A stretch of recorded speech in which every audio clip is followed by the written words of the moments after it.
When it comes to international shipping companies, you usually think about FedEx or UPS, but there's also the German competitor DHL, or as we Germans say, DHL, or their full name Deutsche Post AG. And we all can see it's trading at a 12 PE. Meanwhile, UPS trading at 19 and FedEx trading at 16. So that is maybe an indicator that the stock is cheap. So let's look into it. DHL has constantly grown revenue. Of course, there's been the giant bump during the pandemic, and now the return to normal. But overall, we can see a clear trend line of growing revenues over time. Now, their free cash flow on this website is kind of faulty because it doesn't include leases, and leases are a big part of DHL. When we look at their own free cash flow for the financial year 2023, we can see they made around $2.9 billion. For this company, I will go with a net income though. In this case, the net income mostly follows the free cash flow, and it's easier for us to follow the value here. Now, one other thing you might be confused by when you visit the investor relations is the number of shares.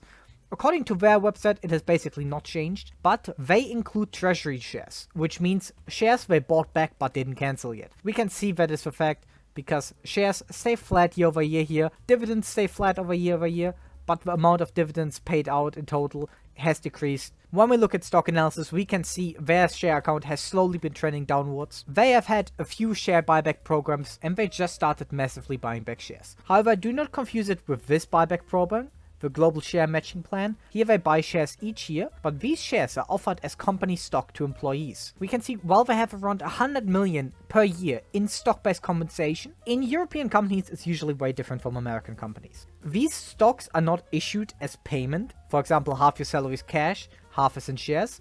Here, you can choose to buy shares from a company at a discounted price. But they don't issue shares for that. They just buy these shares on the open market and then sell them to employees at a discounted price. Now let's look at the profit margin of DHL. We can see overall it is steadily rising.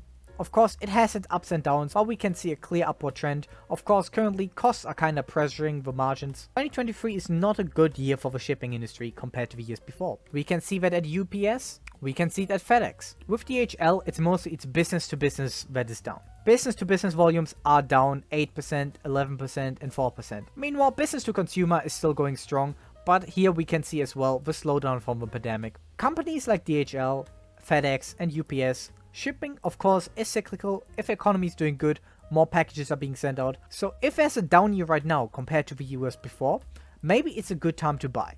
I'm not saying it is right now, but I'm saying usually anti-cyclical, these stocks are good. The German segment here, they basically have monopoly in German. Yes, people use other services, but most stuff is getting shipped by DHL. Now, what about the dividend? Of course, it is a big dividend payer, and we can see they usually pay around 40 to 60% of their free cash flow out as a dividend. And we can see now that they're down here, they are not increasing the dividend. I like that they're staying conservative with capital because they also have a good amount of debt on their sheet. They now have 16.5 billion euros of debt net. Is that a lot? We have to look at the free cash flow. You can see free cash flow around 3 billion. So that is 5 years of free cash flow. However, what is important is when they have to pay down that debt. None of their debt matures in 1 year. We can see 2024, 2025, 2026, 2027, no big debt maturities. So they will also be able to either refinance that debt very easily or just pay it down. They have enough free cash flow, even with their share buyback program. So liquidity is not going to be an issue for DHL. And DHL is not a small player. Next to the duopoly of UPS and FedEx,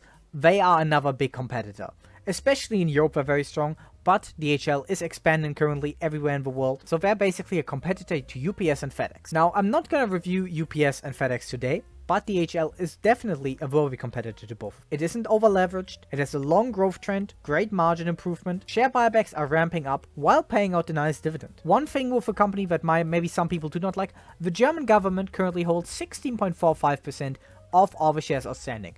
They sold around 4%, but it's not like they have a controlling stake. So if you're worried about governments interfering in the company, while they have some power here, they do not have a lot of power. Now, which number do we use if we want to value this? I would go with earnings per share, just because it's a little more stable than the free cash flow, but it still reflects the overall performance of the company quite well. We can see we had the big peak in 2021 and 2022, but I do not think in the next few years it's gonna go back to that. It was an extreme time where shipping companies make it a killing, and I do not want to gamble on extremely good times.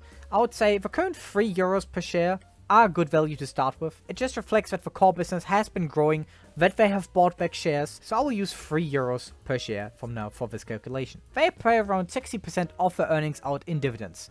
Now, I do not have a reduction for due to taxes here, which I usually do. This stock is kind of special. It has a lot of German investors, And in Germany, this stock is treated very differently. You do not pay taxes on the dividends, but when you get a dividend from this company, your average buy-in price gets reduced by that amount of money. So basically, you do not pay taxes on the dividends that you receive, you pay the taxes on the dividends when you sell the stock, which basically makes it very appealable for long-term investors. Now, if you're an outside investor, you might want to consider this though. Growth rates, DHL is a big company already. They have a lot of competitors, FedEx and UPS, so I would go with around 4.5% in growth rate for the next 5 years, plus 1.5% in buybacks yearly. Now that would be a kind of conservative amount of buybacks. They have really upped their buyback program. We can see now that they've upped their buyback program, they're buying back around 2% of shares per year. But I would really want to be conservative. These are partial cyclicals, so if something goes wrong, their free cash flow goes lower, those buybacks go poof. After the 5 years, slow down to around 3.5% in revenue growth, plus another 1.5% buybacks, 15 multiple. It is a well-managed company, so I don't see why it would have a bad multiple. That would give us a value of 42 euros per share, currently trading at 40 euros, so it is technically a buy if you want to get 10% return here. Now what if it goes better? The economy is doing better, so slightly higher revenue growth, and with that, higher multiple, $54 a share. In this case, it would be a really good buy. What if it basically only grows with GDP growth? So around 2.5% worldwide, and let's say the economy slows down in another 5 years, plus the 1.5% in share buybacks. And a 12 multiple because it's not a fast growing company anymore. 32 euros a share. Not far off from the current value. Now, with this in mind, would I buy this? No. Have I been maybe very conservative? Yes. I went off with a very low number that is currently in a crisis here. That earnings per share could very much be way higher in the next 1 to 2 years. Like I mentioned multiple times before, it is a cyclical. Things can always turn around here. And if they decide to cut that buyback program completely, which they could do, German companies are very volatile when it comes to buybacks, then this whole assumption needs to be lowered. So I like to stay by these conservative numbers, and if the stock falls even more, I will probably add it to my portfolio. But right now, I have other stocks I would rather have in my portfolio at the current price. But I think this company is fantastic. What do you think about DHL? Write it down below. Have a good day.